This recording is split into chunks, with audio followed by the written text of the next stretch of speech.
dark web. For some people, that phrase brings up images of hackers in hoodies or illegal marketplaces. But that's just one small corner of it. Dark web is simply a hidden part of the internet. It doesn't show up in Google results and you cannot access it with regular browsers. But most people don't really know how to access it safely. So in this video, I'm going to show you how you can get to the dark web safely and what are some things you can do to protect your privacy while you're there. Let's quickly break down what it actually is and how it's different from the rest of the internet. So the internet as we know it actually has layers. 3 layers to be specific: surface web, deep web, and the dark web.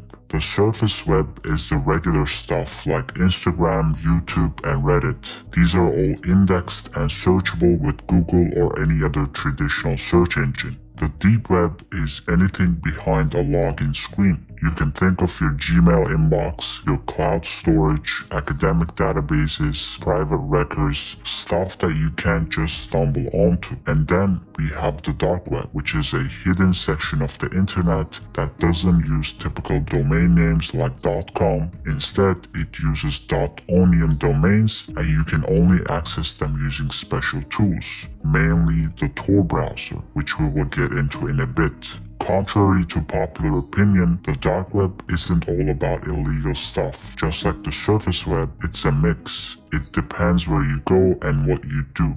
Alright, now that you understand what the dark web actually is and that it runs on .onion addresses, we can talk about how to actually get there. To do that, you need access to the Tor network. You can think of the Tor network as a giant privacy tunnel system across the internet. And to access this privacy tunnel system, we will need a tool called Tor browser. The easiest and the simplest way to use Tor browser is to install it on your main system. Simply open your regular browser like Chrome, Firefox, Edge, whatever you're using, and head over to torproject.org/download. Once you're on the site, you'll see a list of supported systems. For this video, I'm going to pick Windows, but if you're on Mac or Linux, just choose your operating system. Just click the download button that matches your system and let it run. Once the file finishes downloading, open it up. If you're on Windows like me, you'll get the standard installation wizard, and you just need to choose your language, choose where you want to install it,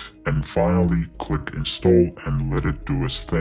Once that's done, you can go ahead and launch the Tor browser. The very first time you open it, Tor will ask you how you want to connect. You will see a screen that says something like this. In most situations, you can just click connect and it will start building a circuit to the Tor network. Keep in mind that if you live in a country where Tor is blocked, like China or Iran, you might need to click configure and set up a bridge. Once Tor connects, it will open up like a regular browser, but we want to verify that the connection is actually going through the Tor network. So in the address bar, type check.torproject.org and then hit enter. You'll see a message that says something like this, along with an IP address that is part of the Tor network. This means you're good to go and all your browsing is now routed through Tor. So now you got Tor browser installed, you're connected to the Tor network, and your traffic is being routed through a secure, anonymized circuit. If you're just looking around, checking out onion links, reading forums, or doing basic research, using Tor browser on your regular system is totally fine. It still gives you a solid layer of privacy as long as you're careful. But here's the thing, and this is really important. Even though Tor hides your internet traffic, your operating system can still leak identifying information like metadata, cached files, browser history, or background services that can log activity. All that stuff can leave a footprint on your machine without you even realizing it. And that footprint can eventually be tied back to you. So if you're curious about staying anonymous, then using something like Tails OS is going to be the next step. Now, Tails is a live operating system you boot from a USB stick. It routes everything through Tor by default, it leaves no trace on the machine you're using, and it's read-only, so even if you plug it into a malware-infected computer, you can still safely run Tails. To install Tails, you need to open up a browser and go to tails.net. Once you're there, click the Install Tails button. This will take you to a step-by-step guide. Before you start, it will tell you what you need, and if you match these requirements, simply click Download Tails. This will start downloading the Tails image file, and it might take a few minutes depending on your connection. Once you install the image file, you will have to burn it into your USB stick. Here, I'm going to use Balena Etcher to do that, but you can use any other tool of your choice to burn the image. If you don't have Balena Etcher tool, you can download it by visiting balena.io/etcher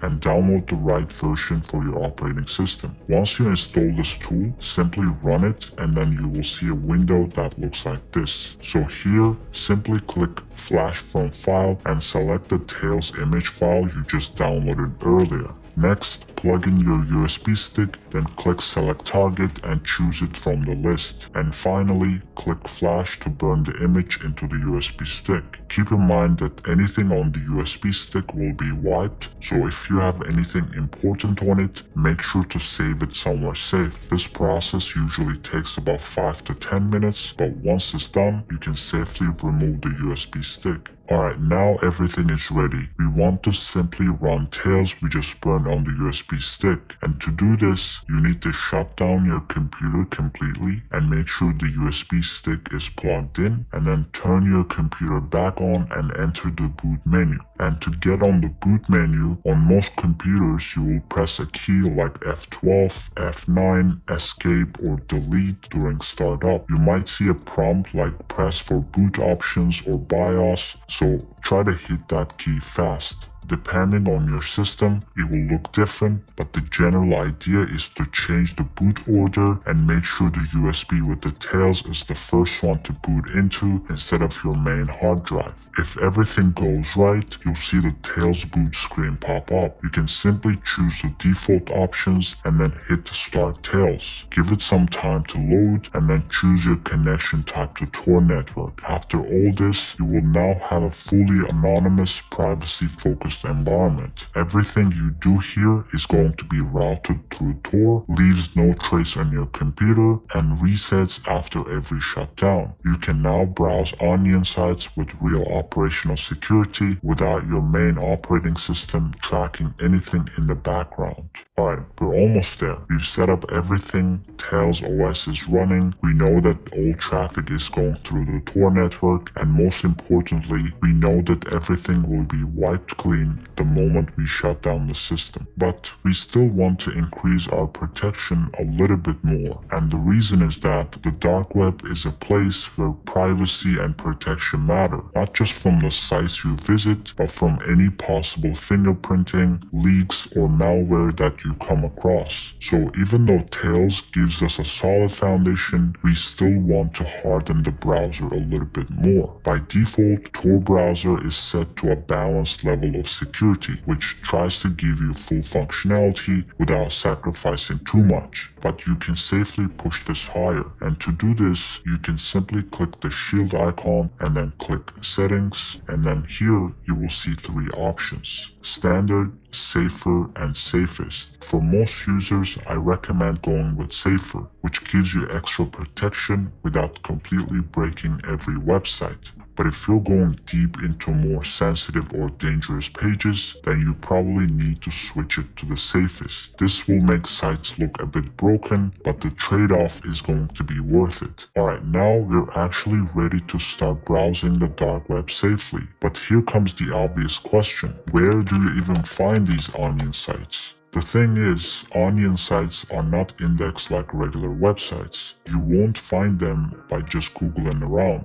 which is kind of the whole point. They're intentionally hidden from the surface web. Most users rely on a few common and relatively safe methods. Some of these methods include Omnia, which is a search engine for onion sites. It filters out illegal content and is often used by researchers and journalists. And finally, r/onion subreddit, which can be a gold mine for lesser known but trusted services. Just make sure you're not blindly visiting links from random users. Always verify onion addresses because they're long and random for a reason, and it's super easy to get tricked by lookalike or phishing clones. While visiting links on dark web, do not give out real names, real emails, or any identifying information. Do not download files unless you trust the source, and do not use Tor to log into your personal accounts. So that's it, and you now have the tools to browse the dark web safely and privately. The dark web itself is not illegal, just like the surface web. It all depends on what you do while you're there. So be smart, be cautious, and don't get reckless just because you're behind Tor or inside Tails. Use this knowledge responsibly, and if you found this video useful, let me know in the comments, and as always, thanks for watching.